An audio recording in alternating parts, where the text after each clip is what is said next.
Bir kuni yer yuzining bir burchagida barcha inson his-tuyg'ular va hislatlar to'planishdi. Zerikish tuyg'usi 3-marta esnaganida jinnilik hislati kelinglar, berkinmachoq o'ynaymiz deb taklif qilibdi.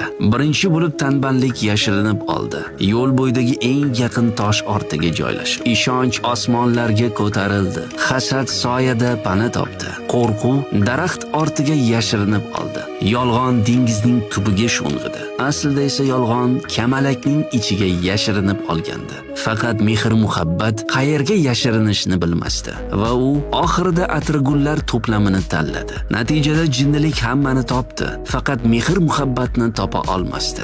Jinnilik atirgullar shoxlarini surib qaraganida o'tkir tikonlar mehr-muhabbatning ko'zlarini yaraladi. Shu kundan boshlab mehr-muhabbat ko'r, jinnilik esa uni qo'llaridan yetaklab yuradigan bo'ldi. Muhabbatning ko'zi ko'rligidan sevib qolar eshakni ham tentakligidan. Ehtimol bu videoni boshqa ko'rmassiz, lekin obuna bo'lsangiz yanada qiziqarli videolar bilan aqlan rivojlanasiz.